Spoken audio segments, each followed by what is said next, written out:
Assalamualaikum warahmatullahi wabarakatuh.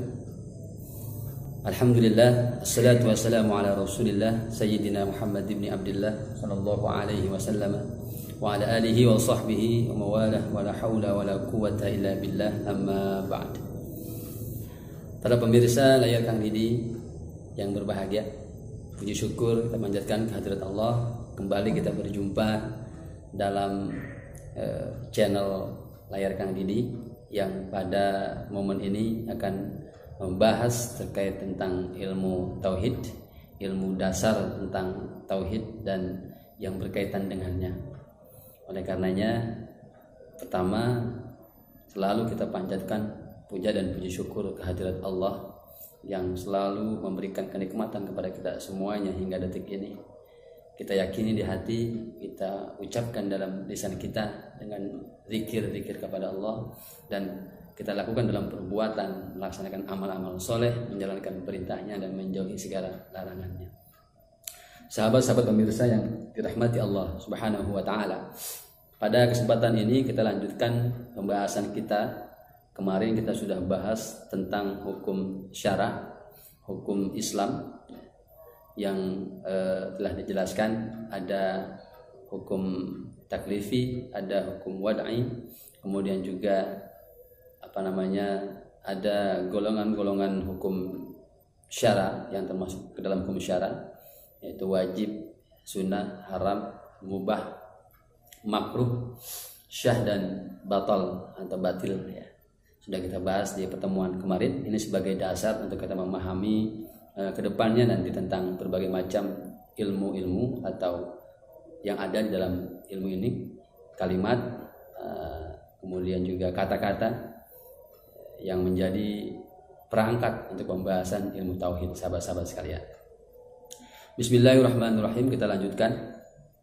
Pada kali ini kita akan membahas tentang hukum adat. Sebagaimana kemarin kita sampaikan bahwa hukum Islam itu yang akan menjadi pembahasan kita ada hukum syara, kemudian hukum adat dan hukum akal. Kemarin syarat sudah ya, hukum syara sudah. Sekarang kita masuk pada hukum adat. Baik sahabat-sahabat sekalian, sekarang kita ketahui dulu apa itu hukum adat. Jadi kalau ada pertanyaan yang dimaksud dengan hukum adat itu atau hukum adat di sini adalah kebiasaan menurut akal. Baik sahabat-sahabat sekalian, kita lanjutkan kepada pembahasan hukum adat. Jika ada pertanyaan tentang apa yang dimaksud hukum adat, kita bisa jawab di sini. Hukum adat adalah kebiasaan menurut akal. Kebiasaan menurut akal, yaitu suatu hukum yang menetapkan suatu perkara karena suatu sebab. Sekali lagi, suatu hukum yang menetapkan suatu perkara karena suatu sebab yang bersandar kepada kebiasaan yang berlaku menurut akal. Ya. Jadi ini yang dimaksud dengan hukum adat. Jadi penetapannya dia karena sebab yang itu bersandar kepada kebiasaan yang berlaku menurut akal. Nah, kita beri contoh yang termasuk kepada hukum adat karena dia ini adalah penetapannya dengan sebab atau karena sebab bersandar kepada kebiasaan yang menurut akal. Maka contohnya adalah yang pertama, rasa kenyang yang kita rasakan ini biasanya terjadi setelah kita makan. Ini adatnya begitu ya, secara hukum adatnya demikian. Rasa kenyang yang kita rasakan itu biasanya akal kita terima, biasanya terjadi kenyang di kita itu, terasa kenyang itu setelah kita makan. Ini yang pertama. Yang kedua contohnya kayu yang terbakar biasanya itu terjadi karena atau setelah tersentuh oleh api atau terbakar api. Ini adalah sebab kayu terbakar ya, terjadi demikian itu karena setelah tersentuh dengan api. Kebiasaan yang diterima oleh akalnya demikian. Jadi kayu itu bisa terbakar setelah tersentuh dengan api. Nah, akal kita menerima seperti itu.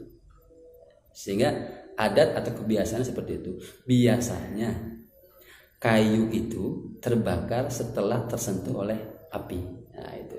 Ini hukum adat namanya. Yang ketiga, memperoleh rezeki biasanya terjadi setelah berusaha.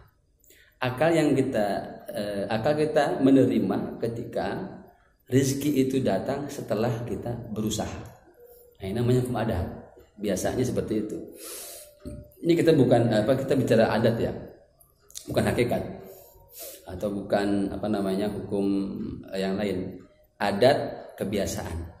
Biasanya kita kenyang itu karena sebab makan, kemudian api itu terbakar biasanya setelah tersentuh api, atau rezeki itu datang ke kita setelah kita berusaha. Ini kalau menurut hukum adat.